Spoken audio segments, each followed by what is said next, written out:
Olá pessoal, sejam bem-vindos ao canal Entre Linhas. É o momento de nós explorarmos as entrelinhas da lição da Escola Sabatina. Estamos aqui já no terceiro vídeo, a terceira lição, olhando as pessoas pelos olhos de Jesus. E você que gosta de estudar a Palavra de Deus, hoje o vídeo, como vocês viram na miniatura, né?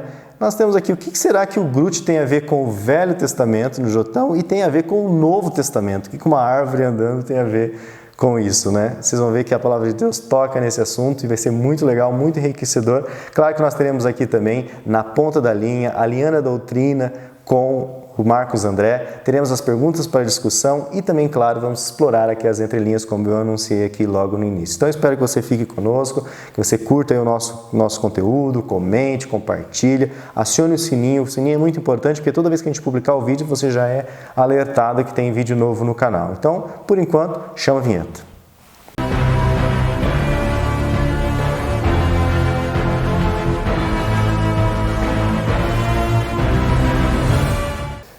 Bom pessoal, esse é o momento então de nós aqui destacarmos alguns comentários. É muito legal quando você comenta na plataforma, porque o vídeo, o conteúdo ganha, né, uma dimensão maior e ele é sugerido para outras pessoas.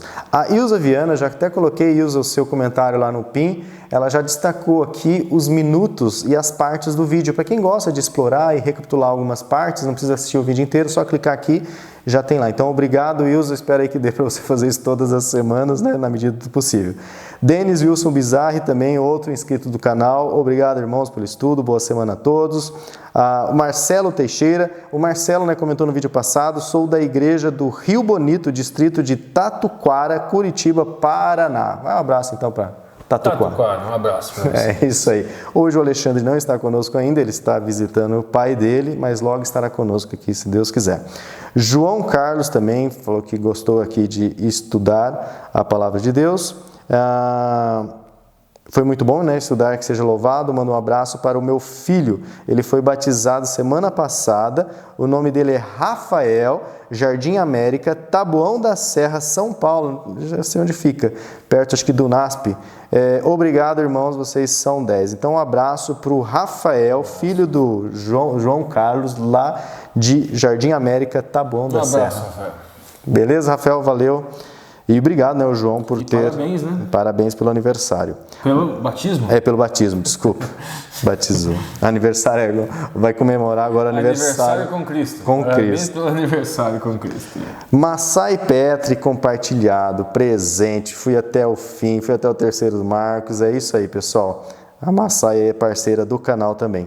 A Massai também está no grupo do Zap, do grupo do logo, e religião. Ela é forte, corajosa. Tá lá. Maria Lúcia Machado Figueira, legal, pessoal, adorou a lição aqui com a gente, legal, obrigado por você ter comentado. Maria Sandra Bitar também colocou aqui, e ela até comenta que ela achei interessante o comentário dela, você pode conferir aí o comentário completo, né, que ela fala que se converteu mais porque um livro de ficção científica que ela leu a aproximou da vivência com Cristo. Eu já estava comentando, gente, eu estou a escrever já faz algum tempinho um livro, uma obra ficcional. Legal. Que é ficção, né, gente? Eu tive alguns problemas no começo de consciência. Será que eu escrevo? Será que eu não escrevo? Porque vai envolver assuntos religiosos, né? Sim. Mas depois de um estudo sobre Haggadah e Halagá, ou seja, que Cristo ensinava figuras, histórias ficcionais, alegóricas para ensinar, aí comecei a escrever, já tem 49 páginas por aí. E depois desse comentário aqui da Sandra Bitar, né, também é mais um estímulo, ou seja, realmente a ficção, que é onde você leva as pessoas mais próximas dos pensamentos, eleva os pensamentos, com certeza. Quem sabe daqui uns anos vocês estão por aí lendo meu livro. Opa, se Deus quiser. Vamos lá. Luísa Patrícia, só registrar que eu amo o canal Entre Linhas. Obrigado, Luísa, pelo seu registro. A gente fica muito grato porque a gente trabalha, claro que dá um trabalho fazer o canal, compartilha e ver que vocês estão recebendo aí o material e gostando. Elisângela Maria, também se tiver alguma coisa que não estão gostando, pessoal, comenta para que a gente vá aperfeiçoando. O canal está sempre em constante alteração. O Gabriel sumiu, né? Esse vídeo ele sumiu. O nosso hater de estimação desapareceu nos últimos... Ou ele até sexta comenta, né? É verdade. Elisângela Maria, feliz sábado a todos, curtindo, compartilhando, legal. Elisângela, obrigado aí por compartilhar. Célio Nonato, ficou muito legal. Alberto, né? Queca Carvalho também comentou aqui. Queca eu acho que está no grupo do WhatsApp também. É outra guerreira, corajosa. Corajosa. O Márcio Phillips também comentou aqui mais uma vez, obrigado Márcio. E a Massai aqui mais uma vez, falando que ela sabe fazer cajuína, que você falou. Cajuína, adoro cajuína, hein? Não me faz muito bem não, porque ela é muito doce, mas eu gosto. Mas cajuína é de caju. É de caju, é um suco, não é bem um suco de caju, mas é uma bebida de caju. Legal, pessoal. Bom, então, só mostrando aqui, o Ricardo sempre traz aqui, nós temos na descrição desse grupo aqui, um grupo de WhatsApp, mas é um grupo assim, para discussões de religião e política, ou seja, duas coisas que o ditado diz que não se discute. Nesse grupo se discute, mas pode explicar. Isso é assim, gente, que eu estou fazendo um trabalho sobre dialogismo. E o dialogismo é uma teoria, vamos dizer assim, da linguagem de Bakhtin e Voloshinov, onde ele fala que os enunciados eles se comunicam com outros enunciados. Ele chama isso de enunciado concreto. Outros enunciados que foram utilizados em outro tempo, em outro espaço. Então tem uma dimensão, vamos supor assim, do passado, um diálogo entre um enunciado do presente com um enunciado com algo que já foi dito, com o enunciado futuro. E um exemplo disso, eu sempre estou trazendo imagens, onde vou trabalhar a questão semiótica, né, aqui, e o dialogismo. E onde o grupo é política e religião. Por quê? Existem enunciados que fazem esse diálogo. Existem falas, discursos que fazem esse diálogo político, religioso. É onde nós trabalhamos lá. O trabalho vai envolver redes sociais, vai envolver a comunicação na internet, YouTube, WhatsApp, Facebook. Vou dar um exemplo aqui, gente. Toda lição eu vou estar trazendo esses exemplos. Aqui nós temos uma imagem. Primeira coisa, vamos analisar aqui as expressões. Aqui, Christian, né, que seria essa mocinha com essa roupa, com essa saia aqui, estaria simbolizando algo. Nós já vamos falar o quê? Aqui um trombone, um trombone enorme. E aqui, conspiration theories, ou seja, conspirações teóricas, teorias conspiratórias, vamos dizer assim. E aqui, people who need to hear the gospel, ou seja, pessoas que deveriam pregar o evangelho. Ouvir o evangelho. Ouvir o evangelho. Cristãos, pessoas que deveriam ouvir o evangelho. Entretanto, o que nós vemos nessa imagem aqui? Nós temos os cristãos, que são as pessoas que deveriam pregar o evangelho, e aquelas pessoas onde o evangelho deveria chegar. Entretanto, o que chega para essas pessoas? Teoria da conspiração. Teoria da conspiração. Chega na cabeça dessas nisso pessoas. Vai... Aonde que está o dialogismo nisso aqui? O dialogismo, veja aqui, nós temos um trombone, né? Nós temos, no Apocalipse, isso vai dialogar com o que para a gente entender isso? As trombetas do Apocalipse, ou as trombetas que eram utilizadas lá pelo povo de Israel para chamar a atenção, para que o povo vinha para as festas, para o povo vir junto ao Mishkan Kodesh, ou seja, ao santuário de santidade, ao tabernáculo terrestre.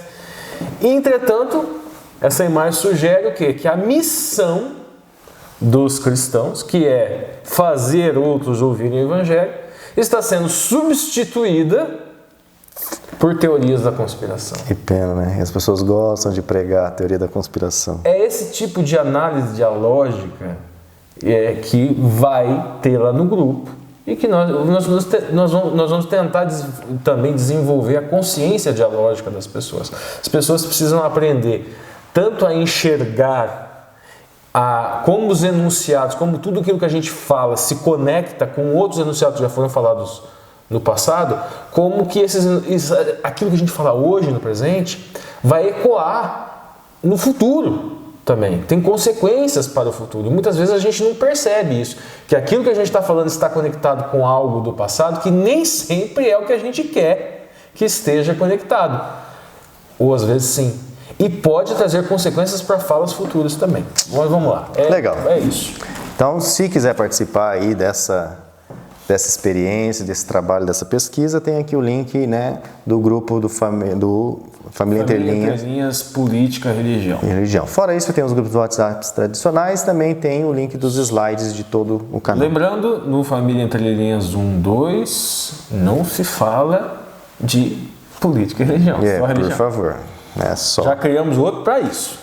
Vamos lá, pessoal? Bom, a nossa agenda aqui, então, alinhando as doutrinas, né, que nós teremos aqui com o Marcos André, na ponta da linha, perguntas para discussão e entre linhas. Então, primeiro vamos chamar aqui o Alinhando a Doutrinas, que é com o Marcos André, então já pode iniciar esse estudo. É com você, Marcos. Olá, amigos do canal Entre Linhas, mais uma semana estamos nós aqui estudando juntos a Palavra de Deus. Mais uma semana abrimos a lição da Escola Sabatina com a intenção de que o Senhor nos fale ao coração. E apesar das muitas adversidades, permanecemos firmes na graça do Senhor, dispostos a ouvi-lo através da sua palavra. Gostaria de convidar você a começar o estudo dessa lição com uma oração. Se você puder, feche seus olhos e ore comigo. Santo e glorioso Deus, muito obrigado porque mais uma vez, Senhor, pela Tua graça nós nos colocamos na Tua presença e aqui estamos, Senhor, para que o Senhor nos fale ao coração. Nós te pedimos, Senhor, que o Senhor nos perdoe os pecados e nos encha do Teu Santo Espírito para que tudo que dissermos nesse vídeo seja para honrar e glorificar o Teu nome.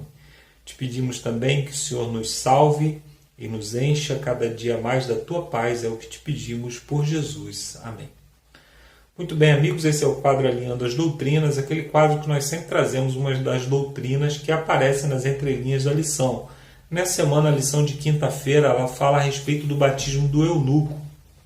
E ali nós encontramos, então, nas entrelinhas, um assunto que é uma das nossas doutrinas, a nossa doutrina número 15, que trata do batismo. Quando se trata de batismo, nós devemos evitar dois extremos. Aliás, eu sempre digo que o cristianismo é a fina arte de evitar extremos, né? O cristianismo ele sempre precisa encontrar o meio, ele precisa encontrar o local de equilíbrio das coisas. E esse tema do batismo ele não é diferente. Existe o extremo que busca batizar a pessoa que tomou uma decisão impulsionada por uma emoção. Por exemplo, eu faço um evangelismo público e faço um apelo e a pessoa já quer se batizar e agora eu vou me batizar. E isso é muito perigoso, porque a pessoa não conhece as doutrinas e às vezes não conhece nem Jesus ainda, né? Muitas pessoas até usam esse texto de Atos 8 para justificar isso, né? Para dizer que a pessoa pode se batizar imediatamente, porque Filipe simplesmente falou um pouco sobre Jesus com o eunuco, ele tomou a decisão e ali mesmo já foi batizado. Só que nós devemos nos lembrar que o eunuco ele era um judeu, ele estava voltando de Jerusalém depois de ir a adorar no dia de Pentecostes. Então ele já conhecia todo o Antigo Testamento e conhecia muito bem sobre as doutrinas. Então nós não devemos tomar essa história como um parâmetro para um batismo como esse. O outro extremo é a gente esperar que as pessoas atinjam patamares que nós mesmos inventamos para que sejam batizadas, né? A pessoa já aceitou Jesus como seu Salvador, já está disposta a seguir a Jesus, né, nos mandamentos de Deus e todas as coisas, e ainda assim, porque talvez ela não esteja ainda há muito tempo na igreja e tal, e a gente acha que ela não pode se batizar. E são dois extremos perigosos que nós devemos evitar, e o tema de hoje vai nos ajudar a tratar sobre isso, e outros temas aqui. O batismo ele não foi criado por Jesus. João Batista ele já batizava, mas ele recebeu o batismo, ele recebeu a chancela, né, a sanção de Jesus, e Jesus até transformou isso numa ordenança, num mandamento, né? Em dois momentos Jesus nos ajuda a compreender que esse tema é um tema importante, quando ele mesmo se batiza, lá em Mateus, no capítulo 3, né? Ele veio da Galiléia, para onde João estava batizando. Aí o verso 14 diz: mas João se opunha, né, lhe dizendo: eu é que careço ser batizado por ti, tu vens a mim. Então João estava se recusando a batizar Jesus. Aí no verso 15 Jesus diz: Jesus, porém, respondendo, deixa agora, porque assim convém cumprir toda a justiça. Então ele o permitiu. E sendo batizado, saiu logo da água, e eis que lhe abriram os céus, e viu o Espírito de Deus descendo como pomba vindo sobre ele. E eis que uma voz do céu dizia: este é o meu filho amado, em quem me comprazo. Então nós temos aqui o batismo de Jesus, onde aparece ali Jesus dentro da água, o Pai e o Espírito Santo chancelando esse momento, né, dando autoridade a esse momento, o momento do batismo. E Jesus também, em Mateus no capítulo 28, ele dá uma ordenança a esse respeito, né?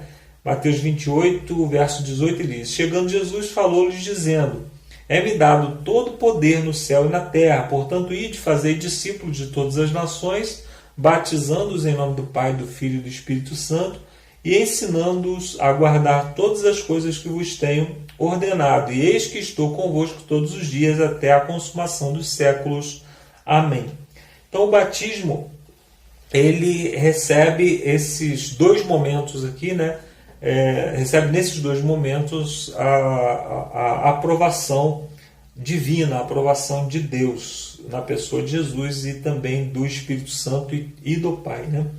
O batismo ele foi relacionado com a salvação pelo próprio Jesus em Marcos, no final longo de Marcos, ali no verso 16, que diz que quem crer e for batizado será salvo, mas quem não crer será condenado. Então ali o batismo está relacionado com a crença, né, com a fé, que é um dos requisitos principais, né, para a nossa aceitação da salvação. Em 1 Pedro, no capítulo 3, o apóstolo Pedro faz ali uma analogia com a arca de Noé, né? Ele diz que pela arca ali algumas pessoas foram salvas, no caso 8 pessoas apenas foram salvas, e no verso 21, 1 Pedro 3, verso 21, ele diz que também, como uma verdadeira figura, agora vos salva, o batismo. Então ele está dizendo que está fazendo uma comparação, né, entre o batismo e a arca, né? E não do despojamento da imundícia da carne, ou seja, não é para lavar a carne, né? Não é para lavar o nosso corpo, mas da indagação da boa consciência para com Deus, para a ressurreição de Jesus Cristo. Então nós encontramos aqui o apóstolo Pedro fazendo uma relação direta com a salvação, entre o batismo e a salvação, né? A aceitação da salvação, assim como no passado as pessoas aceitaram, né? Também o batismo ele é um símbolo de transformação de vida, ele é um símbolo de transformação e mudança de vida. Isso nós encontramos lá em Romanos, no capítulo 6, quando o apóstolo Paulo diz assim: que diremos, pois? Permaneceremos no pecado para que abunde a graça? De modo nenhum. Nós que estamos mortos para o pecado, como viveremos ainda nele?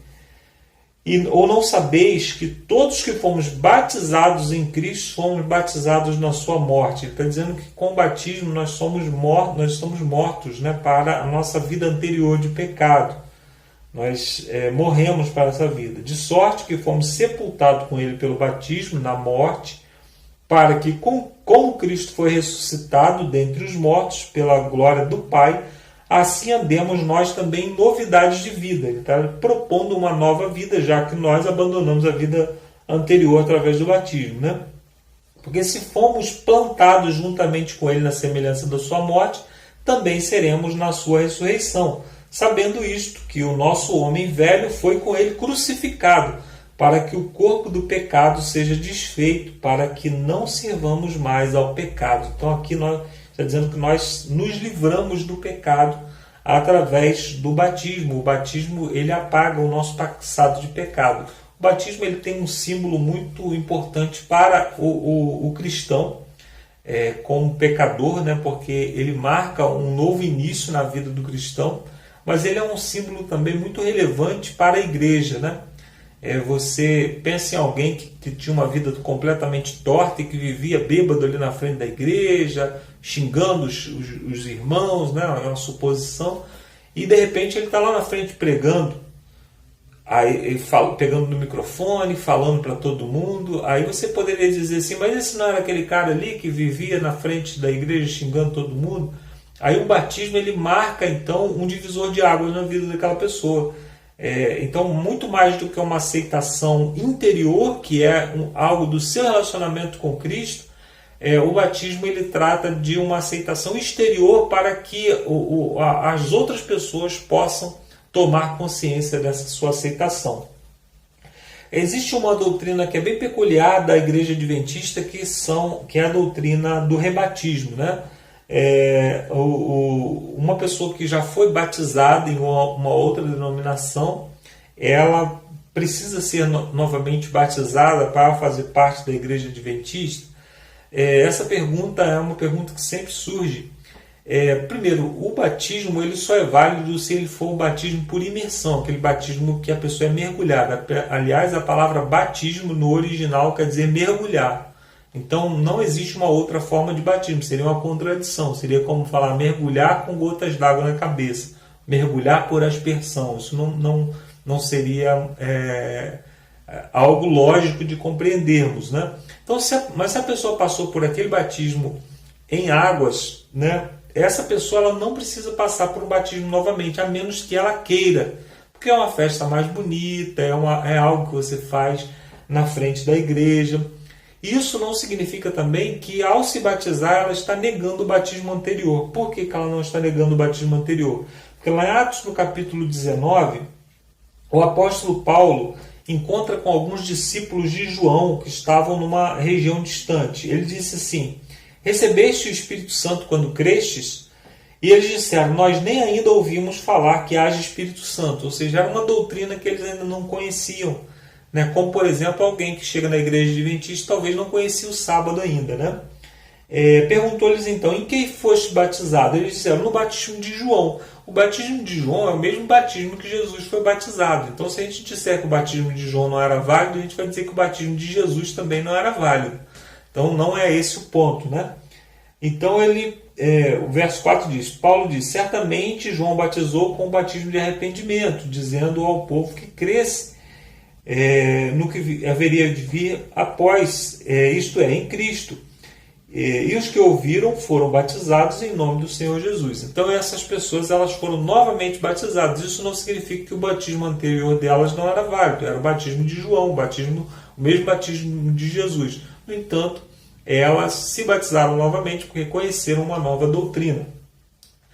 Então, na igreja adventista, a pessoa pode fazer uma profissão de fé, uma pessoa que já foi batizada por imersão, ou já foi mergulhada em água, ela pode fazer uma profissão de fé e dar continuidade à sua vida cristã. Por quê?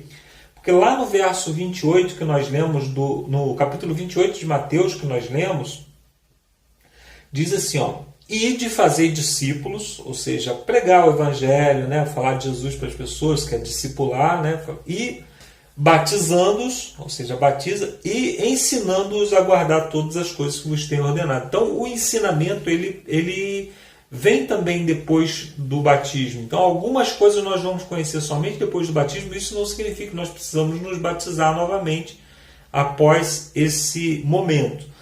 Apenas se a pessoa manifestar esse desejo. Ela disser: olha, eu não tenho andado em conformidade com a palavra de Deus, e agora, pelo que eu conheço, eu preciso novamente de arrependimento, eu preciso novamente passar pelo batismo. Então, é uma decisão pessoal, mas nós devemos sempre apresentar a opção dela fazer a profissão de fé. Então, nós entendemos aqui, né, por esses textos que nós lemos, que o batismo ele deve ser a decisão pelo batismo ela deve ser uma decisão pessoal. E, principalmente, nós precisamos criar condições adequadas para que as pessoas possam chegar a esse momento, ao momento do arrependimento. Lembrando que o batismo é obra, né? Nós não somos salvos pelas obras, mas apenas manifestamos essas obras pela salvação. Então, quando nós nos batizamos, nós estamos, na verdade, demonstrando publicamente a salvação que já aconteceu internamente, demonstrando para a igreja, para a comunidade, a salvação que já aconteceu internamente. Nós precisamos nos lembrar disso para que a gente não confunda o batismo com obras, né? Nós temos que lembrar do ladrão da cruz, que não foi batizado, mas ainda assim Jesus garantiu que ele estaria salvo. Por isso nós precisamos apenas nos lembrar que quando nos batizamos, nós nos unimos a Cristo nesses aspectos da justiça, no batismo, na sua morte, na sua vida justa em nosso favor. Que Deus nos abençoe, e agora você vai ficar com o estudo da lição, e eu volto daqui a pouquinho com as perguntas para discussão. Agora você sai do Rio de Janeiro e volta lá para Campo Mourão, no Paraná. Valeu, Marcos. Obrigado aí por dar início, alinhando aí as doutrinas bíblicas, o tema da lição. Esse é o Primeiro Marcos. Né? Vamos seguir então agora, pessoal, na ponta da linha. Nesse quadro a gente traz aqui um resumo, a essência de cada dia da lição aqui da Escola Sabatina, aqui para quem segue o guia.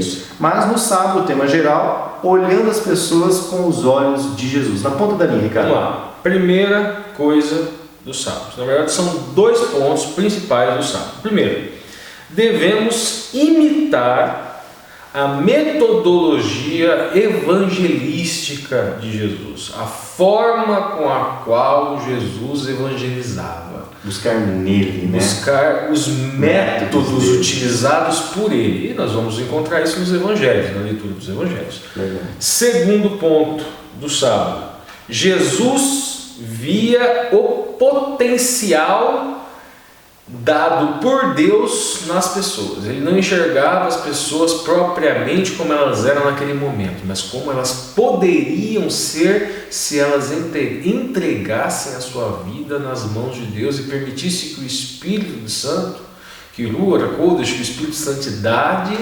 tomasse conta do seu ser. Esse ponto, inclusive, ele vai permear toda a lição dessa semana, né? Que como Jesus enxergava as pessoas.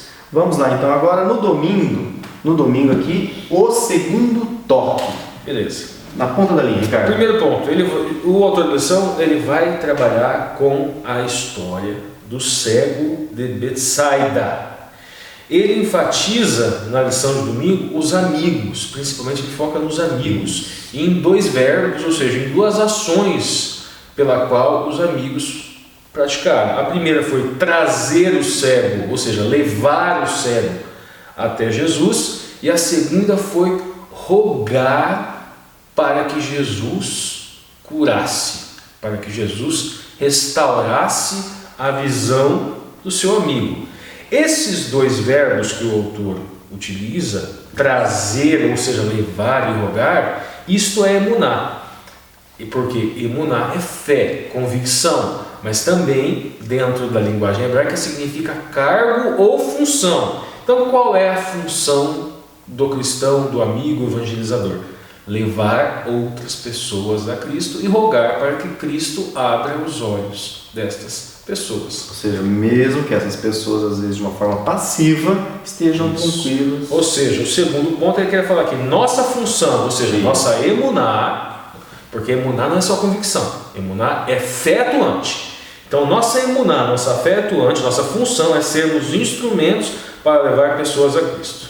Essa seria a segunda coisa. A terceira coisa, que por vezes devemos levar os outros nas asas de nossa fé. Porque ele fala o seguinte, talvez o cego nem tivesse muita crença nisso, muita emuná, mas os amigos levaram ele na sua emuná, na fé que eles, a fé atuante deles, vamos dizer assim, e com certeza acabou se tornando a emuná daquele cego, porque o sinal evidente estava nos olhos dele, que foram abertos.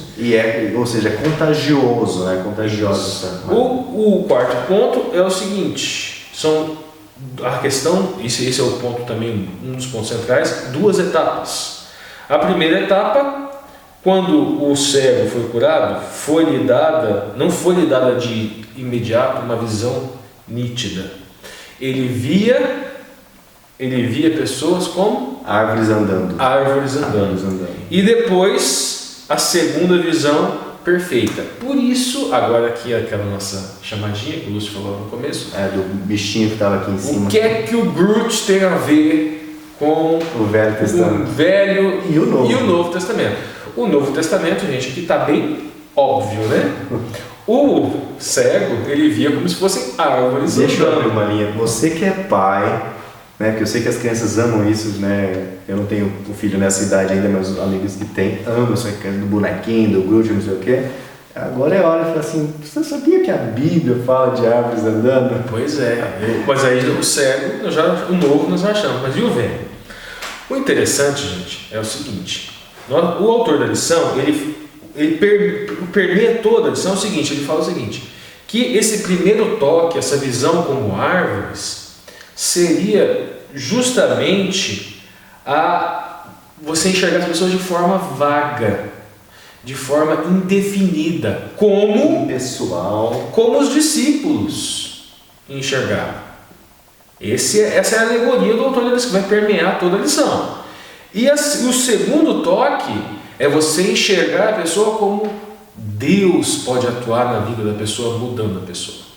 Só que é uma alegoria válida, correta, tranquila. A gente pode desenvolver esse discurso alegórico que o autor da lição está usando, mas nós vamos ampliar isso. A gente foi perguntar o que tem a ver árvores andando, árvore, o que é isso? Porque veja bem, gente, lembrando do método Pardes, nós vamos utilizar o método Pardes e vamos lá para a terceira dimensão, para a dimensão Drash, encontrar alegorias possíveis que se relacionem com essa passagem. Alegorias lá na dimensão Remes. É importante a gente destacar aquela frase que a gente comentou aqui preparando a lição, né? Ou seja, a gente poderia trazer aqui da cabeça da gente, que árvore significa isso, né? E usando o método Pardes, você vai verificar. Vamos procurar na Bíblia alguma coisa que seja parecida com isso. Árvores andando, homens que relacionam. Nós temos lá no Velho Testamento a parábola de Jotão. Ele era o sobrevivente de um massacre, ele é filho de Gideon, e ele veio e começou a contar uma parábola. E a parábola era a seguinte: haviam na floresta e as árvores elas queriam procurar um rei, e as árvores chegaram às oliveiras: reine sobre nós. E as oliveiras: eu reinar sobre vocês, eu vou por acaso abandonar o azeite, ou seja, o meu fruto? Aí foram para a figueira, e a figueira: eu reinar sobre vocês, eu vou abandonar o meu bom fruto, o fígado, para reinar sobre vocês. E aí a videira: eu vou abandonar o masto, ou seja, o vinho, é um tipo de vinho, para reinar sobre vocês. E aí foi o espinheiro, e o espinheiro não tem sombra, o espinheiro não tem fruto, não tem nada, só cutuca. E ele fala que, não, tudo bem, só que de mim vem fogo, e por assim por diante. O que essa parábola significa? Que as árvores boas, cheias de frutos, de bons frutos, as árvores escolhidas por Deus, as árvores capacitadas por Deus, estas árvores estavam se recusando a reinar, a levar o rei, porque entendemos obviamente que Yoshua é o rei, mas Yoshua ele vem de um povo, especificamente ele vem de um povo. E esse povo estava se recusando a levar a boa nova. Então, neste sentido, essa primeira e esta segunda visão podem também estar relacionados. Tem um outro detalhe que nós podemos também aplicar, que é a questão da velha aliança e da nova aliança. Mas isso nós vamos deixar para o final, para as entrelinhas, exatamente. Então veja bem, quinto ponto: árvores, forma vaga e distinta, primeiro toque.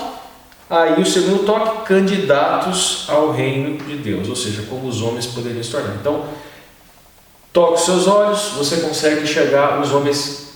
Árvores andando. Segundo toque: Deus atua nas pessoas, aí você enxerga nitidamente. É isso que o Mark Finley quer passar. Vamos à segunda-feira. Legal. Segunda-feira, uma lição de aceitação. Na ponta da linha, Ricardo. Primeira coisa: Cristo via nas pessoas, o que elas poderiam se tornar. E mais, os discípulos viam em Jesus a maneira com a qual ele tratava essas pessoas. Então eram pessoas que normalmente eram tratadas muito bem pela sociedade, porque tinham uma aparência de pessoas cultas, de filhos de Deus, de homens santos, de homens de santidade. E Jesus via, não são. E outros eram o contrário, né, que a sociedade os enxergava como sendo párias, como sendo pessoas de segundo calibre, e Cristo não, via aquelas pessoas como sendo pessoas Isso impressionava, claro, os discípulos. Segundo ponto, daí o autor começa a enfatizar judeus e samaritanos, é justamente isso, os samaritanos. O Mark Philip começa a falar que os discípulos se espantaram com a rota que Jesus utilizou indo por Samaria, o espanto dos discípulos com o tratamento para com a mulher samaritana, porque os samaritanos eram tidos por judeus como seres humanos de segunda classe. Os judeus seriam seres humanos de primeira classe, os escolhidos por Deus, e aqui lá seriam cachorros vira-latas, seriam a ralé. Isso pode acontecer hoje, gente. Pode acontecer hoje dentro da igreja, pode acontecer hoje fora da igreja. Nós vamos falar um pouco sobre isso mais para frente. O terceiro ponto, teríamos que dar uma lida na história da mulher samaritana. Tudo aconteceu na fonte de Jacó. Jesus pede para a mulher lhe dar de beber. Ela estranha aquele tipo de comportamento, porque não é comum a um judeu dirigir a palavra para um samaritano. Para uma mulher samaritana, menos ainda.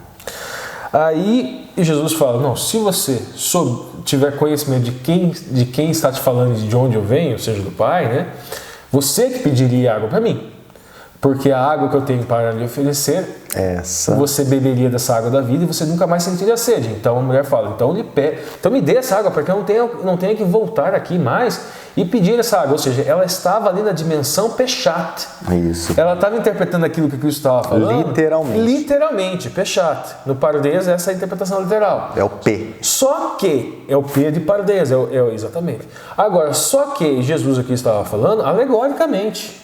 Ele estava falando água da vida. Ele estava falando de purificação espiritual, de salvação, de santificação. Era disso que ele estava falando numa linguagem alegórica que ela não estava propriamente alcançando.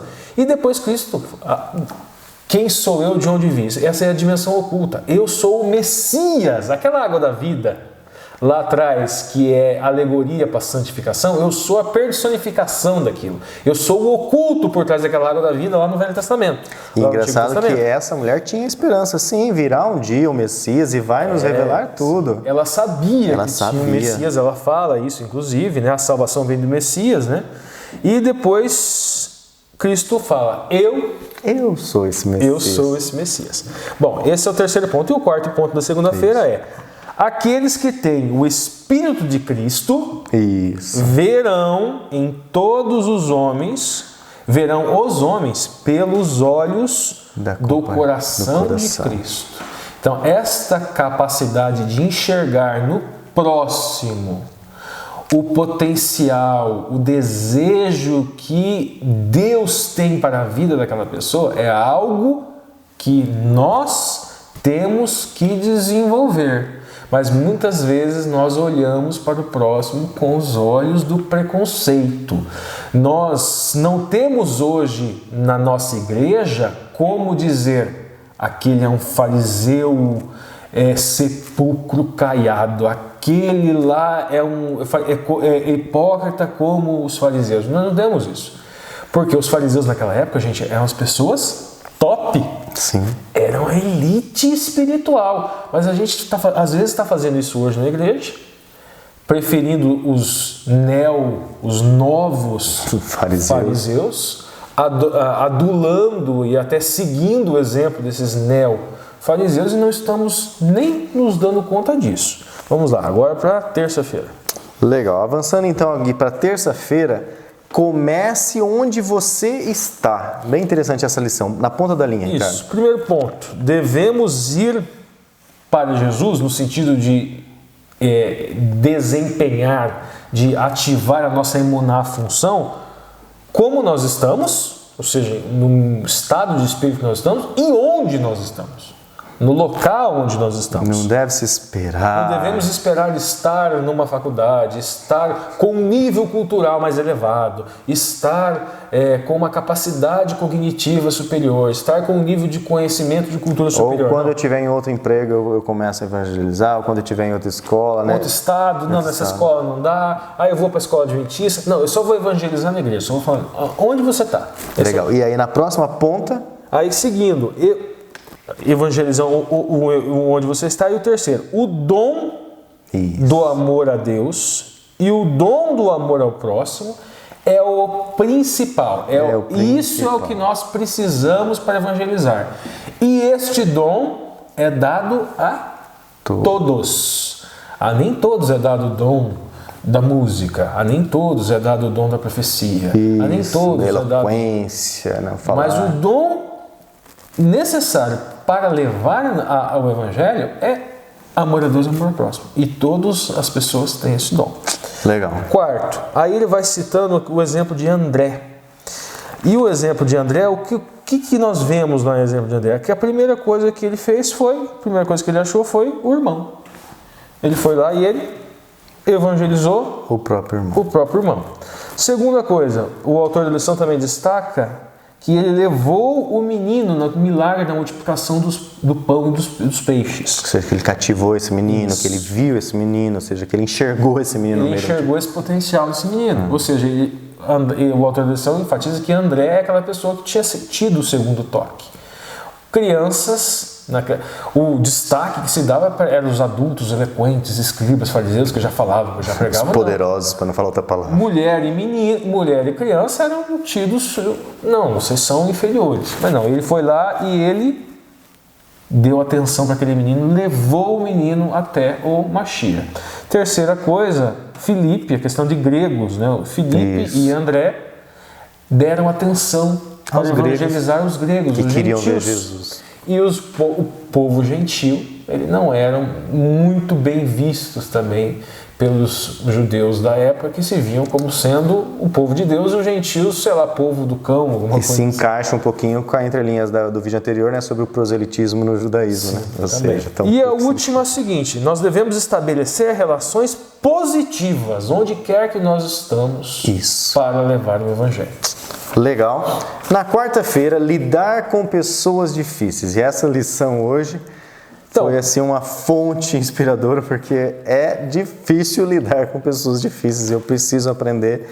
E na ponta da linha, Ricardo, da lição desse dia. O autor faz um paralelo, né? Lentes humanas, ou seja, como os seres humanos enxergam os outros. Isso. E lentes de Jesus, como Jesus enxergava os outros, nós já explicamos como como a gente precisa dessa lente de Jesus.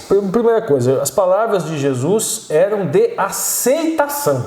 Isso. Não eram palavras de exclusão, não eram palavras de criar castas, criar elites intelectuais, esse é melhor do que esse. Mesmo conhecendo o interior das pessoas, ele aceitava. E mais, você imagina, gente, se você conseguisse ler a mente das pessoas, enxergar que nem Jesus. Enxergar o interior das pessoas como elas realmente são. O que elas ocultam, o que nós ocultamos, não elas. A vida seria infernal se não viesse junto uma capacidade de aceitar os defeitos. Sim. Porque você iria enxergar, a gente sem essa capacidade a gente já consegue de certa forma enxergar os defeitos dos outros e se incomodar. Agora você imagine com essa capacidade de você conseguir olhar para sua esposa e saber tudo que ela está pensando. Todos os defeitos. Todos. E mais, tudo que ela está pensando sobre você.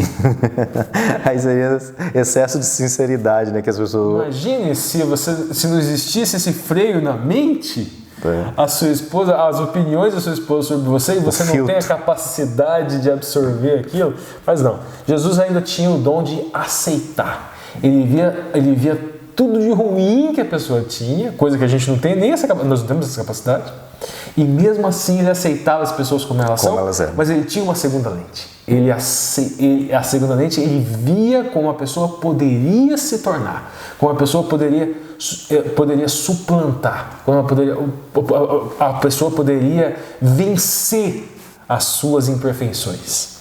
Agora vamos para o próximo ponto. O próximo ponto é o seguinte: o autor da lição também ele vai trabalhar com 3 histórias.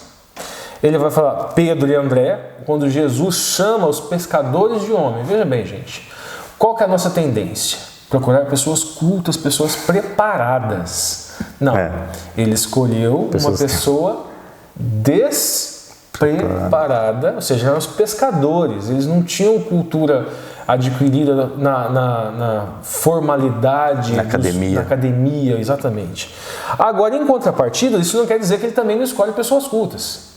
Note que nós temos o exemplo do escriba. O escriba faz uma pergunta para Cristo: qual é o maior de todos os mandamentos? E esse escriba concorda com a resposta de Cristo. Exato. Esse é o detalhe. Veja bem, Jesus responde: Shema Israel, Adonai Elohim, Adonai Ahad. Depois ele enfatiza que amor a Deus e amor ao próximo. Ou seja, ouça Israel, nosso Deus é único. E o escriba reconhece que amar a Deus e ao próximo é maior do que o holocausto. E ele reconhece que Shema Israel, Adonai Elohim, Adonai Ahad. Amar ao Senhor teu Deus de todo o seu coração e amar ao próximo como a ti mesmo é o maior de todos os mandamentos. Aí, outra situação improvável: 2 ladrões. Na cruz. Um ladrão que teme e que reconhece que Yeshua é inocente e que teme a Deus e que vê nele, veja bem, outra coisa improvável, a percepção improvável do ladrão, aquele homem na mesma situação dele, e ele enxergar salvação naquele homem que está na mesma situação dele, situação de morte de cruz. E do outro lado, Jesus enxergar naquele homem que deve ter tido uma vida que nós não temos ideia, não temos base escriturística de como foi, mas ele recebeu uma pena que era das mais cruéis, provavelmente cometeu alguns crimes, culpado de muitos deles, e estava ali pedindo perdão para Yeshua. E Yeshua diz: em verdade te digo hoje, estarás comigo no paraíso. E a última coisa é o seguinte: esse segundo toque, gente, nós não nascemos propriamente assim, com esse dom no estalo do Thanos, já que a gente falou do Groot, né? O estalo do Thanos vai capacitar metade do universo com esse dom, até metade não. Nós precisamos orar. Então, ore, peça pelo segundo toque. Isso não é natural ao ser humano. O ser humano não, ele gosta de enxergar todas as virtudes em si e todos os defeitos do próximo. Isso é muito bem desenvolvido em cada um de nós, né? E na quinta-feira, percebendo oportunidades providenciais. Na ponta da linha, Ricardo. A questão ele enfatiza as oportunidades providenciais do livro de Atos, ou seja, as histórias providenciais que Deus colocou naqueles primeiros, vamos dizer assim, chamados hoje os primeiros cristãos, na formação daquele novo grupo, aquilo que eu utilizo muito esse binômio neologista, né, do a lição é semana atrás. Né? Segundo ponto, ele vai falar da história de Paulo em Troade. Ele fala que Tito não estava lá, mas que Deus abriu o caminho e oportunidade para que ele pregasse na Europa. O que aconteceu? Paulo teve um sonho de um varão da Macedônia que clamava: Paulo, venha a nós, estamos precisando de você. E em função desse sonho, ele não foi lá, ele foi e pregou na Europa.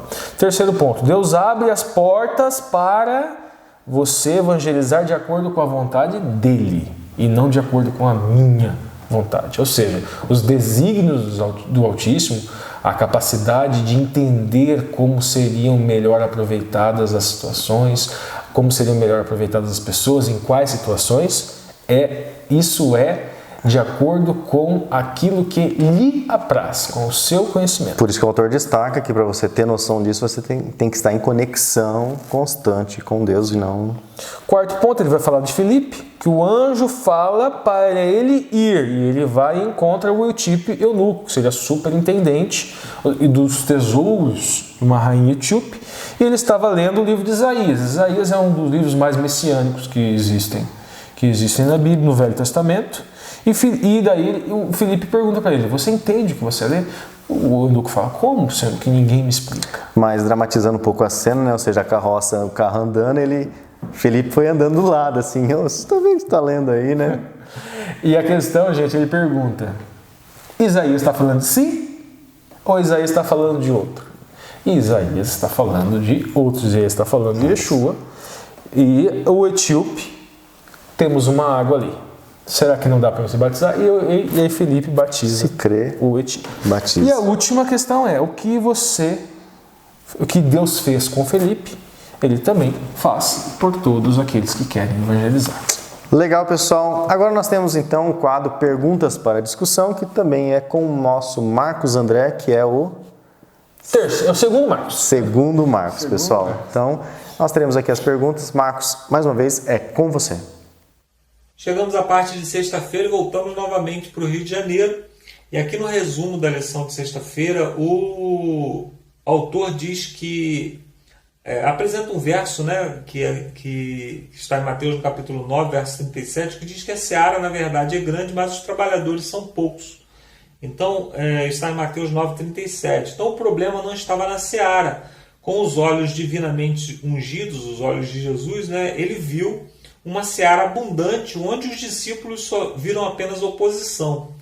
Qual foi a solução que Cristo apresentou para o problema? Rogai, pois, ao Senhor da seara que mande trabalhadores para a sua seara. Então, ele apresenta aqui a solução, que é a oração, né?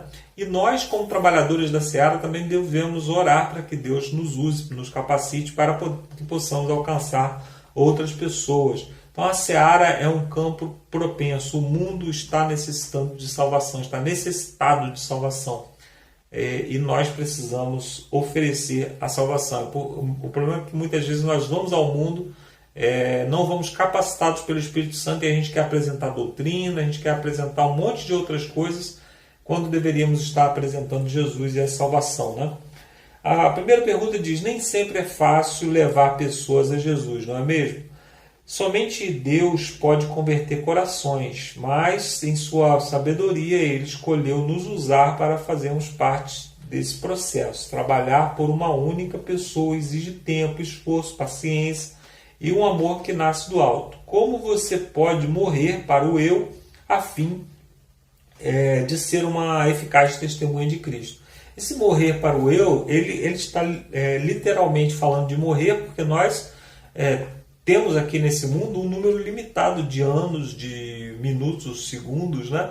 E quando nós gastamos tempo falando de Jesus para outras pessoas, dando estudos bíblicos e coisas desse tipo, nós estamos literalmente gastando a nossa vida, que é limitada, é um recurso limitado que nós temos. E nós precisamos aprender a sacrificar também nossas opiniões, sacrificar também um pouco do nosso egoísmo, para que a gente possa dedicar esse tempo, que como eu disse, é limitado, e às vezes nós gastamos vendo filme, nós gastamos em redes sociais, nós gastamos em joguinhos, né? Existem coisas que nós gastamos o nosso tempo que são importantes, elas podem não ser muito agradáveis, mas são importantes, que é o nosso trabalho, por exemplo, né? Às vezes você trabalha porque precisa, não porque gosta do trabalho, mas você acaba trabalhando porque é uma necessidade. Então você prioriza aquilo porque é uma necessidade. Se nós temos essa necessidade também, não vemos isso como uma prioridade, o levar a obra adiante, levar a salvação a outras pessoas, nós vamos encontrar tempo, nós vamos encontrar recursos, nós vamos sacrificar. Quantos sapos nós engolimos no nosso trabalho, né? Pergunta número 2. Quais pessoas com quem você entra em contato não conhecem a Deus? E o que você faz ou está fazendo ou deveria fazer para testemunhar para elas, né?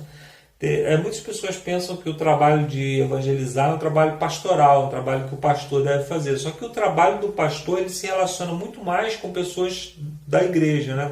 Com cristãos já, pessoas que já aceitaram Jesus, e ele se relaciona conosco, né? Com os membros de igreja, pessoas que não precisam tanto assim ser evangelizadas, né? A gente tem nossos problemas, o pastor ajuda lá e tal, mas não precisamos tanto ser evangelizados. Mas no nosso trabalho, né, na nossa faculdade, entre os nossos amigos, nos nossos relacionamentos, nós temos contato com muitas pessoas que não conheceram Jesus ainda.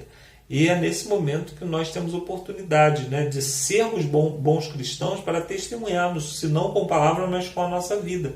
E nós precisamos priorizar isso, né? Às vezes, quando nós estamos aí numa roda de amigos, nós falamos sobre tudo, menos sobre o nosso cristianismo, sobre as mudanças que Jesus fez na nossa vida. Pergunta número 3. Pense em Saulo de Tarso, na sua conversão, que parecia muito improvável, né?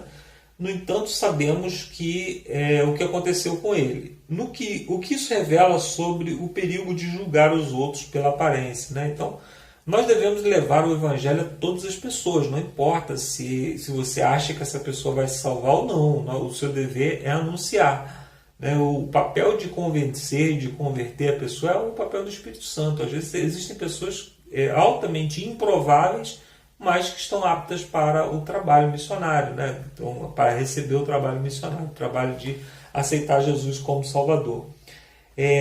Tendo em mente a história de Saulo, o que fazemos com esse contexto como o de Mateus 7, verso 6?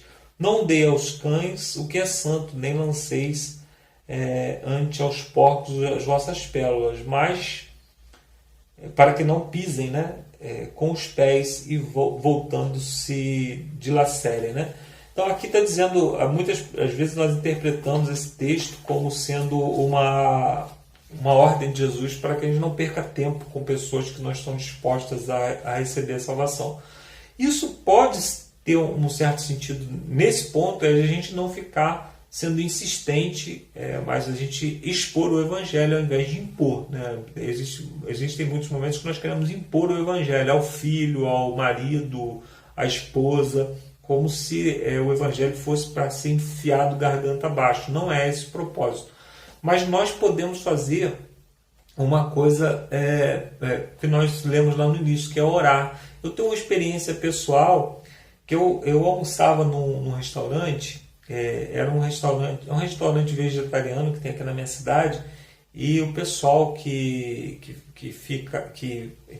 trabalha lá no restaurante são orientais, são pessoas orientais, né? Então a gente via muitos símbolos budistas lá no restaurante, e sempre que eu ia naquele restaurante eu orava para que Deus me desse a oportunidade de pregar para aquelas pessoas. Eu não sabia como ainda, né? Não sabia como ia fazer isso. Aí um dia eu estava lá na igreja, né? Eu fico na classe de visitantes, né?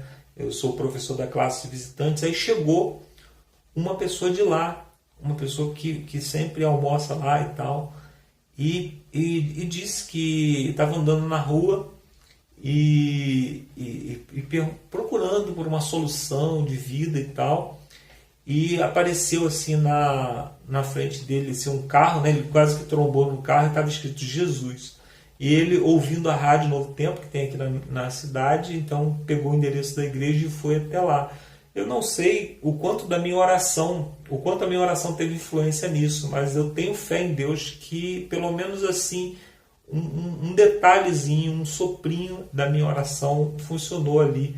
Essa pessoa chegou ao batismo. Essa pessoa ela era budista e depois ela se converteu e chegou ao batismo. É uma pessoa que eu tenho muito carinho.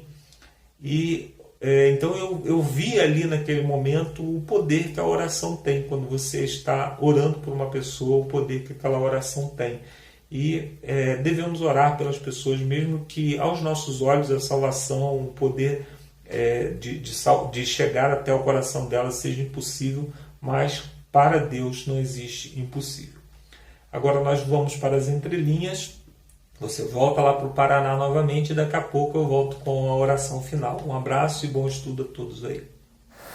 Valeu, Marcos. Obrigado aí pela sua participação. Lembrando que nós ainda teremos o terceiro Marcos. Bom, agora então nós vamos entrar nas entrelinhas. E a entrelinha aqui principal qual que é a relação, né, dos primeiro e o segundo toques com a lei, a antiga e a nova aliança. E o Ricardo vai apresentar aqui uma série de leis, algumas nós já tocamos nela no vídeo anterior, no segundo vídeo, né, da lição, e hoje nós vamos ter mais detalhes então. Nas entrelinhas agora, Ricardo. Então vamos lá, a gente vai entrelinha agora, né, gente? Vamos fazer uma relação entre a Brit, a aliança do Velho Testamento, e a Brit Hadashah, aliança do Renovo. Então, é o seguinte, existe no Velho Testamento toda uma escritura que está lá, a gente já falou muito aqui, Levíticos 26, Deuteronômio 28. Se cumpridos os meus mandamentos, as minhas ordenâncias, Tivotes e tudo mais. Isso. Daí bênção. Se não cumprir, maldição. Então nós temos dentro dessa aliança obediência à lei e bênção em razão de obediência à lei. Mas dentro dessa própria aliança, deve falar, mas se não cumprir, maldição. Se não cumprir, 7 vezes mais. Se não cumprir, 7 vezes mais. Se não cumprir, dispersão. O povo será disperso. O povo judeu, vários fenômenos disso aconteceu, de dispersão. Por quê? Porque não cumpriram.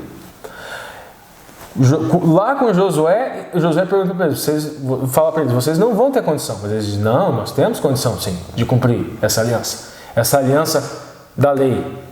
A questão é que na mesma lei que aponta aponta mandamento e pecado, que é justamente o descumprir da lei, o descumprir do mandamento, aponta a questão do perdão.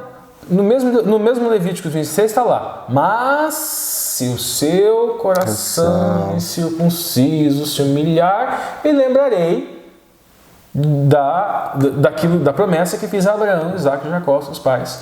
Então, na mesma lei que tem a descrição do pecado e a condenação, tem o perdão, nessa mesma lei, certo? Agora, a aliança, a Brit Hadashah, a aliança do renovo, ela não é propriamente inédita, ela é uma aliança que ela é com elementos superiores. E nós vamos entender agora esses elementos superiores, que é justamente no Mashiach, dentro de alguns jogos de linguagem adequados e inadequados. Não eram propriamente incorretos, mas alguns jogos de linguagem moderna podem trazer algumas dificuldades de interpretação. Nós vamos entender isso agora aqui, tá? Legal, vamos começar aqui com a lei de Moisés. Vamos lá, gente. Primeira coisa, essa aqui é a distinção, inclusive a distinção que nós usamos. Não é que ela é uma distinção errada, mas é que se a gente aplicar em todas as passagens bíblicas, pode dar problemas interpretativos. Então vamos lá. Lei moral. Só tô com saudade de ir lá para trás para dar o zoom. Aqui que você vai ler. Mas eu preciso dar o zoom aqui. Não, isso é autismo. Vocês estão conseguindo enxergar aí no seu celular? Vocês estão conseguindo ler aí, pessoal? Depois vocês comentam aqui. Então, sim. Eu vou dar um zoomzinho aqui, só um pouquinho aqui, ó. Aí. Beleza. Eu vou explicar, gente, porque aqui eu tenho eu gosto das coisas num padrão, assim, sabe? Daí me dá um desconforto mental, daí eles falam que eu sou meio autista. Mas daí, quando eu identifico as teimosias com relação ao padrão... Aí a gente percebe que todo mundo é autista. Isso. Todo mundo tem seu pezinho no autismo isso, aqui. Me dá um meio desconforto mental, às vezes, essas mudanças de rotina, assim, sabe? E eles pegam no meu pé por causa disso. Vai lá, Lúcio, lê aqui. Lei moral. Lei moral. Para distinguir o grupo de mandamentos vigentes e válidos a toda a humanidade. Então, essa é a primeira distinção. É uma lei no sentido moral. Daí o que eles falam? A lei no sentido moral seria o quê? Seriam os mandamentos, os 10 mandamentos, não matarás, não adulterarás, não furtarás, e assim por diante. Seriam leis no sentido moral. Lei de com relação a relações sexuais lícitas e não lícitas, etc. Lei cerimonial. Para indicar o regimento vinculado ao sistema litúrgico da antiga aliança que foram cumpridos e, consequentemente, revogados. Lei cerimonial seria lá sacrifício do cordeiro, tudo aquilo que simbolizava a expiação de pecado. Traga o cordeirinho, traga a pomba, traga a massa de farinha, traga o bolo, traga o korbanot, né? Os korbanot, korban, que seriam aqueles sacrifícios que representariam como nós nos aproximamos do Eterno para adquirir aquilo que já estava na velha aliança e que ficou mais claro ainda na nova, na Brit Hadashah, que é expiação de pecados, perdão. Lei cerimonial. Agora, aí nós temos aqui lei civil ou judicial para determinar os preceitos e as jurisprudências que guiaram as questões administrativas e jurídicas do antigo Estado de Israel. Isso aplicaria exclusivamente para o povo de Israel. Isso daqui foi criado... Vamos lá, próximos slides, vocês vão ver. Vamos agora para as categorias aqui, em hebraico e em grego. Agora, temos aquele sistema lá, certo? Só marcar então aqui para ficar didático: lei moral, cerimonial, lei civil e judicial. Esta é uma distinção feita. Isso. Essa distinção, gente, eu vou adiantando para vocês, é uma distinção não é bíblica. Isso é importante. Isso é uma dedução que é feita para a gente facilitar o estudo. Isso é um didatismo, vamos dizer assim. Isso. É uma divisão didática. Ela é errada? Não é que ela é errada. Não, é uma forma com a qual encontrar para facilitar a leitura da Bíblia. Porque a Bíblia foi escrita em hebraico, em aramaico, em grego. Então precisa aproximar o idioma. E esses recursos também são utilizados. É uma outra forma de aproximar, é fazer isso aqui que estamos fazendo no gráfico. Ó. Vamos lá. Eu fiz essa tabelinha aqui. Ó. Categorias de lei. Nós temos a lei de Deus, ó, hebraico. Daí pegamos a expressão original transliterada. Torá. Torá é lei enquanto instrução e também significa os 5 primeiros livros da Bíblia: Gênesis, o Bereshit, Êxodo, Shemot, daí Levíticos, o Vaikra, Bamidbar, Números e Devarim, Deuteronômio. também significa isso, é Torá, mas é mais, é lei em construção, é aquela instrução que está nos primeiros livros. Expressão correspondente na Septuaginta. Septuaginta é o Antigo Testamento em grego, que foi escrito por judeus. Como eles transliteraram isso de Torá? Nomos. E no Novo Testamento, que não é propriamente, aí foram os cristãos que escreveram, nomos, correspondente. Assim nós identificamos o hebraísmo no texto grego. Mandamento é mitzvah. Mitzvah é mandamento ou também ato de caridade. Tem os dois sentidos. Entole é o correspondente grego. Estatutos e ordenanças. Ruka. Grego, dogma. Aqui nós temos lei, cerimoniais. Aqui, preceitos. Mishmeret. Aqui nós teríamos também lei moral também. Dikaioma seria o correspondente na Septuaginta da lei moral ou da Mishmeret. Juízos, Mishpat. Isso aqui é lei enquanto costumes também. Isso aqui também pode ser as leis cerimoniais. Que clima seria o correspondente grego. Edá, testemunho. Por exemplo, existem leis que servem de testemunho, servem de símbolo. Por exemplo, a circuncisão, entre outros. Martúria, correspondente grego. Vamos para o próximo. Avançando então aqui, igrejas e a lei. Foi a confissão de Westminster que criou aquela categoria, aquela terceira categoria de direito civil e direito que só de lei que se aplicaria enquanto direito civil ou judicial àquele povo judeu. Mas várias igrejas utilizam aquela divisão do primeiro slide. Lei moral, lei cerimonial e lei civil. A taxonomia das leis. E o Lúcio vai dar uma lida. Não precisa ler isso aqui, só aquilo. Só aqui? Ei. A igreja anglicana, Isso. Igreja Assembleia de Deus, a Igreja Batista, se traz aqui o texto, Igreja Congregacional, a Igreja Luterana, a Igreja Metodista e a Igreja Presbiteriana também. E a Igreja Presbiteriana Renovada também utiliza aquela divisão E aqui didática. estão uns trechinhos aqui dessas denominações dizendo, onde eles reconhecem as 3 divisões. Beleza, vamos pro próximo. A lei em hebraico agora. Agora vamos lá, gente. Agora vamos no hebraico. Agora não é didatismo, agora é dicionário hebraico, tá? Torá. Torá seria Pentateuco, lei, doutrina, dogma, ciência ou instrução.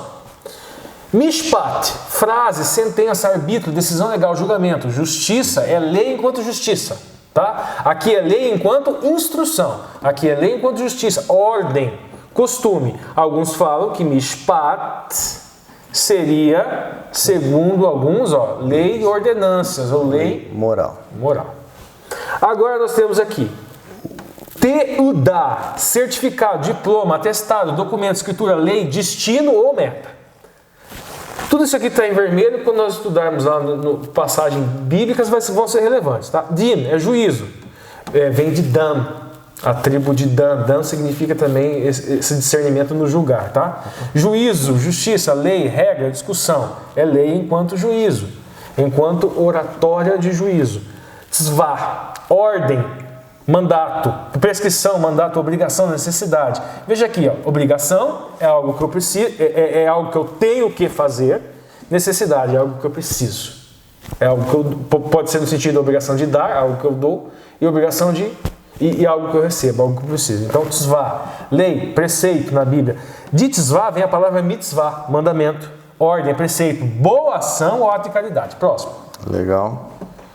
Edut, a raiz é edá. Edá é igreja. A igreja testemunha mulher. Lembra que nós falamos? Edá é a testemunha mulher? Isso. E significa congregação ou igreja? Ou seja, é uma lei para a igreja testemunhar. É uma prova para a igreja. Lei ou preceito? É um preceito. E caron, princípio. É a lei enquanto princípio, é a lei enquanto fundamento, enquanto doutrina, enquanto preceito. E roque, limite, fronteira. Prazo, lei, regra, ordem, porção, ração, cota, taxa. Segundo alguns, é o estatuto ou cerimônia. Dessa mesma palavra vem requer, lei ou decreto, e halakha, lei enquanto preceito, regra ou teoria. É uma história de onde você retira um preceito legal, uma regra. Agora nós vamos aplicar isso às passagens bíblicas. Isso, no dicionário. Bom, gente, então vamos lá. Então vamos aplicar agora tudo isso que a gente fez aqui ao texto Vamos lá. Lei na Torá. Bereshit 26:5. Lúcio, lê pra gente. Vamos lá. Porquanto Abraão obedeceu a minha voz. Primeira coisa. Abraão obedeceu a minha voz. Tá aqui, gente. Em hebraico a ordem das palavras está diferente. Em português é que vai construindo sentidos, mas a ordem da palavra primeira coisa que se escreve daqui para cá, eu coloquei na ordem inversa para facilitar para a gente a compreensão. Então vamos lá, a primeira palavra fala ekev, seria seguir o resultado. Asher, por quê? Então, veja bem, por que Abraão seguiu o resultado de ouvir, chamar, de dar ouvidos à voz de Deus? Então, porquanto Abraão obedeceu a minha voz. Você construiu a partir disso aqui. E guardou o meu mandamento. Então, veja bem. Aí, belo aqui, dentro de sua simplicidade o fez. Vai Shomer, guardou, e agora, Mishmeret. Lembra que está lá naquela tabelinha? Mishmeret é? Preceito. Preceito. Que está escrito aqui, os meus preceitos em português. Preceito ou lei moral. Então fala o que Abraão fez aqui. Abraão obedeceu a lei moral. Nós vamos interpretar que só Jesus obedeceu plenamente a lei moral. Mas aqui, se a gente fizer uma interpretação rasa, a gente vai pensar que Abraão fez isso. E nós viramos perfeccionistas. Agora vamos continuar. Nós precisamos de integralidade. Beleza, de certa forma ele obedeceu a lei moral. Mas o que? Vamos continuar. O meu mandado, que é o mitzvotai aqui, Isso. ordem ou ato de caridade. Agora aqui vem de mitzvah. Mandamento. Mandamento. Mas lembra que o mandamento, dentro da visão hebraica, está sempre associado com ato de bondade e caridade. Então, ele fez o quê? Ele cumpriu o preceito moral. Ele praticou o ato de caridade. Lembra do maior de todos os mandamentos? Amor a Deus e amor ao próximo? E também os meus estatutos. Agora vamos continuar. Estatutos. Significa que ele fez isso para salvação? Não. Por quê? Nós temos aqui os meus estatutos. Está aqui. Huk otaim. Lei ou limite. O que seriam esses estatutos? Seriam levar o cordeirinho para o sacrifício. Toda aquela parte da lei que trabalha com expiação de pecados. Não significa que ele não cometeu pecados. Significa que ele cumpriu o mandamento. Que ele amou a Deus, que ele amou ao próximo. Não de uma forma perfeita para conseguir salvação pelas obras. Tanto é que ele precisou do Huk, que ele precisou dos estatutos, que ele precisou daquilo que a gente chama, que alguns chamam de lei cerimonial. Lei cerimonial. Mas olha o último detalhe aqui. E as minhas leis. E as minhas leis. Adivinha que palavra que é essa? Vê? Torotai. Que isso daqui é o quê? Torá. Torá. Mas veja bem, Torá, né? Só que a história de Abraão acaba onde? Acaba no Gênesis. A história de Abraão chega no Êxodo? Não. Abraão conheceu Moisés? A história de Abraão... E nós estamos falando que de Torá. Abraão cumpriu a Torá. Só que Torá, lembra que a gente falou? Lembra que a gente falou que Torá sempre existiu? Por quê? Torá é instrução. E a instrução era verbal. Né? E a instrução ela vem antes. Ela só foi escrita ali naquilo que a gente chama Torá. Então Torá é norma enquanto instrução. Abraão já cumpria a Torá. É o que está aqui, vê Torá. Agora vamos... Aqui está o dicionário, né, de cada palavrinha. Exatamente. Que você destacou. Ekev, gente, consequência, resultado, retribuição, recompensa. Então, ele seguiu, como ele ouviu a voz, ele sentiu o resultado. A retribuição, a recompensa. O detalhe é que vem da raiz de Akav, que seria seguir, perseguir. Só que também vem da raiz Akov, que também é o nome de Jacó, que é encurvado, dobrado, tortuoso, perverso, maligno, sujo ou contaminado. Jacó, a raiz do nome dele está associada com tudo isso. Mas quando ele tem emuná e gruda no anjo, que é o próprio Mashiach, e fala, não te solte enquanto não te abençoares, ele vira Yasharel, retidão. Porque tem o Akov e o Akev. Exatamente, tudo da mesma raiz. Chamar seria ouvir, escutar. Foi o que Abraão fez. Chamar, guardar, vigiar, proteger. Então ele guardou o mandamento, vigiou, protegeu, observou o mandamento, cumpriu ou esperou o mandamento. Esse esperar, ele esperou o quê no mandamento? Esperou o Messias. Mitzvah, mandamento, ordem, preceito, boa ação, autocaridade. Vamos lá, vamos para o próximo. Vamos lá. Lei em Mateus agora. Mateus, Lúcio vai ler lá para a gente. Não cuideis que vim destruir a lei ou os profetas. Não vim abirrogar, mas vim cumprir. E aí que lei que ele está falando aqui? Nomos. Lembra lá naquele gráficozinho? Nomos é Torá. É a mesma norma e constituição que Abraão cumpriu, é a mesma norma e constituição que nós encontramos no Pentateuco, nos 5 primeiros livros da Bíblia. Lembrando que era um judeu falando, então ele estava pensando assim. Profetas. Os livros proféticos, que profetizavam de quem? Do Messias. Então, não vim abrogar a instrução encontrada no Pentateuco e vim cumprir as profecias. Katalassai, grego. Agora tem próximo. aqui os dinossauros. Isso, agora continua, Lúcio. Em Mateus 5,17 ainda, continuando agora o verso 18, porque em verdade vos digo que até o céu e a terra passem, nem um jota ou um tio jamais passará da lei, sem que tudo seja cumprido. Da lei, nomos, da Torá. Até que tudo seja... Tem profecia messiânica na Torá? Tem. E elas se cumpriram no Mashiach. Todas elas? Não, ainda tem outras tantas profecias que ainda estão se cumprindo. Agora, aqui eu não entendo muito bem de prefixo, sufixo de grego, então eu peguei, copiei e colei inteira. Não sei o que é prefixo, sufixo aqui. Tá? Então, catalissar, abolir, destruir, subverter. Então, esse era o sentido aqui do abrogar. Não vim para abolir, não vim para destruir, não vim para subverter, não vim para mudar. Eu vim o quê? Cumprir. Cumprir, eu só estou trocado aqui, mas tudo bem. É o plezorazai aqui. Isso, beleza. Bem. Completar, levar até o fim, realizar e obedecer. Aqui eu coloquei a aplicação que a gente fez. Nomos igual Torá, Pentateuco. Jesus não veio abrogar a instrução do Pentateuco e dos livros proféticos. Veio cumprir. Vamos lá, vamos para o próximo. Legal. E agora lei em Hebreus. Lê para a gente, Hebreus 7,12.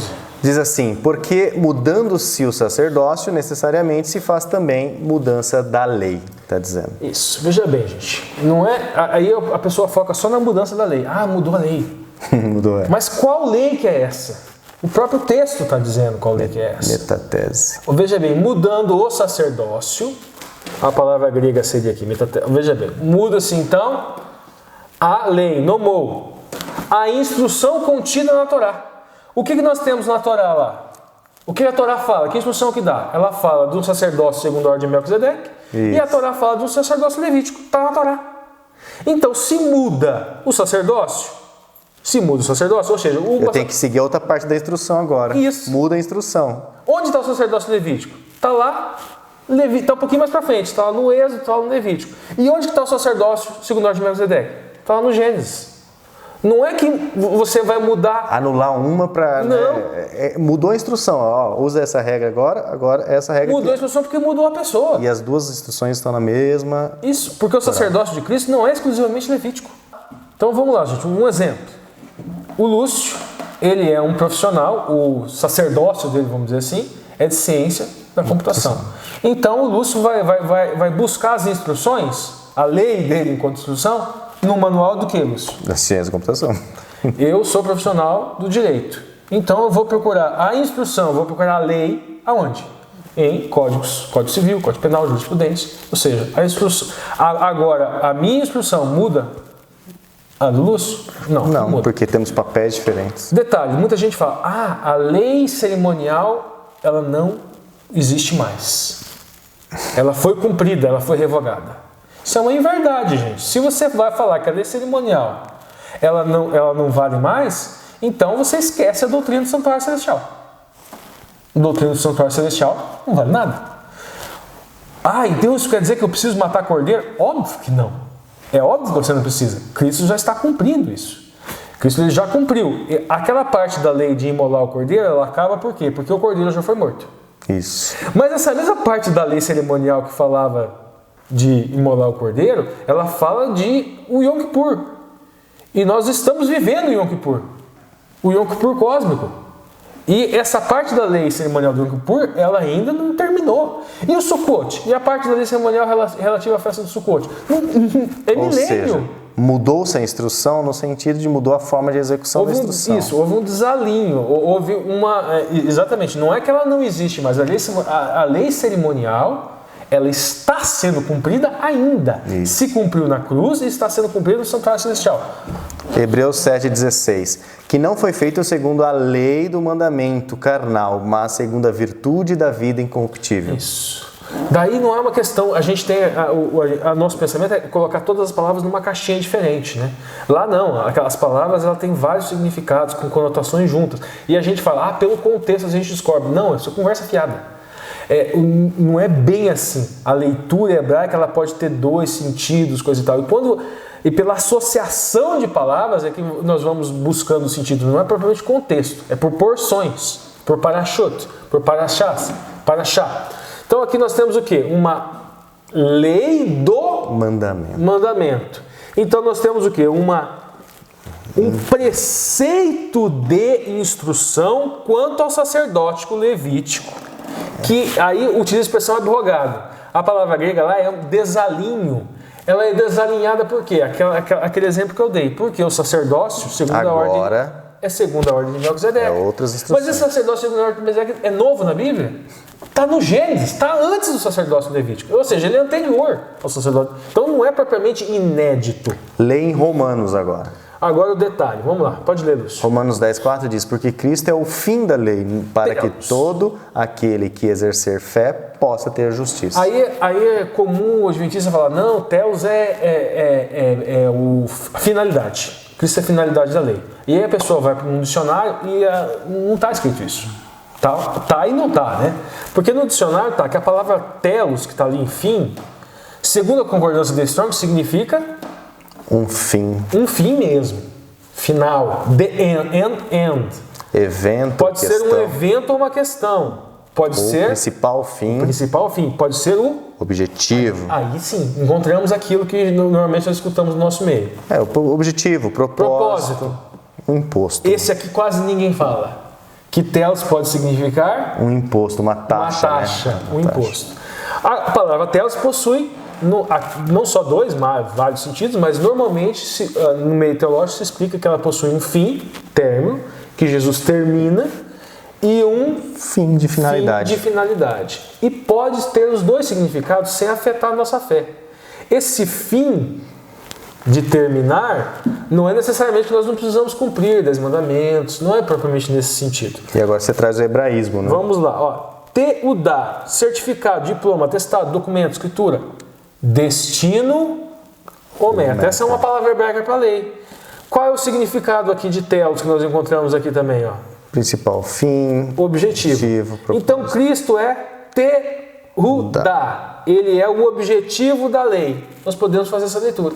Não podemos fazer essa leitura? É a meta da lei. Agora, Huk. Cristo é o limite. A fronteira da lei. Por quê? A lei prevê também maldição. A lei prevê também condenação. E Cristo é o limite, a fronteira que impede que a condenação recaia sobre a gente. Nesse sentido, fim e término. Não é contrário à nossa doutrina.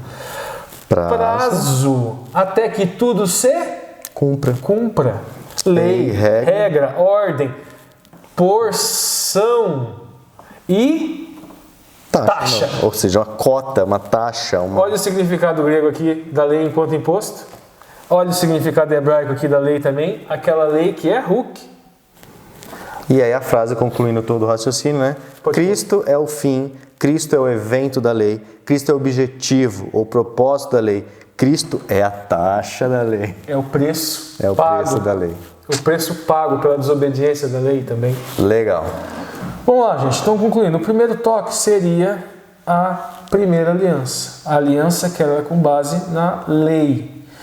A consequência para essa aliança, dessa primeira aliança, no sentido de buscar salvação pelas obras, é a morte. Isso que o apóstolo Paulo explica em Romanos, isso que o apóstolo Paulo explica em Gálatas e outros evangelistas também corroboram, e é o próprio ensinamento do Messias. Interessante a analogia do espelho, né? Porque no primeiro toque a pessoa vê tudo, tudo.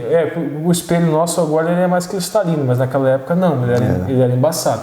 Então, assim como o primeiro cego, o cego recebeu o primeiro toque, ele via tudo em vulto.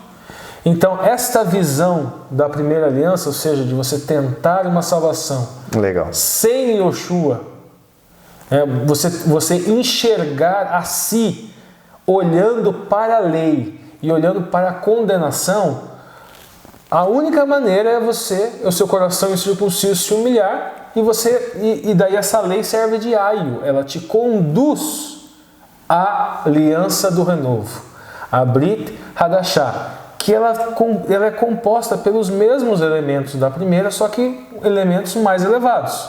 Nós tínhamos um cordeirinho, que por si só não tinha poder, era só um símbolo do Cordeiro de Deus.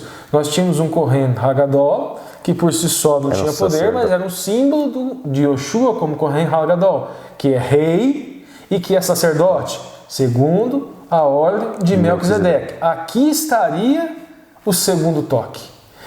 Algo mais cristalino, né? Que abriria a nossa visão, para nós termos uma visão perfeita. Não é que uma é diferente da outra, mas é que uma conduz a outra, uma leva a outra, assim como o cego. Foram 2 toques. O primeiro toque conduziu para o segundo toque. Legal, pessoal. E agora, para encerrar aqui esse vídeo, mais esse material, nós vamos chamar então agora o terceiro Marcos, que encerra para nós então com uma oração. Marcos, é com você. Muito bem, amigos, chegamos ao final de mais um vídeo, chegamos ao final de mais uma lição. Agora eu gostaria de convidar você que chegou até esse ponto para orar comigo, pedindo a Deus que nos encha do seu Espírito para que possamos finalmente olhar para as pessoas com o olhar de Cristo, né? Vamos orar?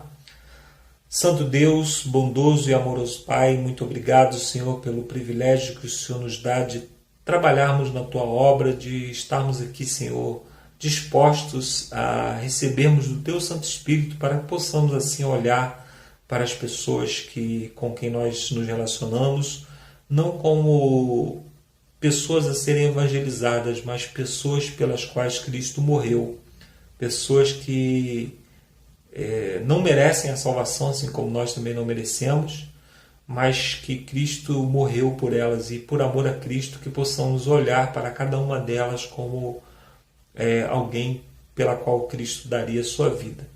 Nós te pedimos, Senhor, que o Senhor nos encha do Teu Santo Espírito para que possamos ter o mesmo olhar que Cristo, para que possamos ter as mesmas palavras de Cristo, as mesmas sensibilidades que Cristo tinha ao tratar com as pessoas. Te pedimos, Senhor, pela Tua misericórdia, que o Senhor continue nos auxiliando para tocarmos para frente esse projeto, esse canal, e que a cada dia, Senhor, possamos alcançar mais lares, mais pessoas, e que cada lar alcançado, Senhor, seja abençoado pela Tua presença. É o que te pedimos pelo nome de Jesus. Amém. Muito obrigado, amigos, e até a semana que vem. Valeu, Marcos. Obrigado aí por ter enviado seu vídeo, pela sua participação, que essa parceria continue. Obrigado por você que assistiu esse conteúdo, que tem aí, como nós denotamos lá logo no início do vídeo, você que comentou, que compartilhou, que está ajudando a colocar uns minutos no comentário, a Ilza Viana, parceira do canal. Nosso muito obrigado. Que Deus continue abençoando vocês. Espero que nesses tempos difíceis, cada um aqui do canal esteja sentindo de forma bastante intensa a presença de Deus, a mão direita de Deus cuidando de cada um de nós. Ok, pessoal? Então, espero que todos fiquem bem e nos vemos então no próximo vídeo, na 4ª lição. Tchau, tchau.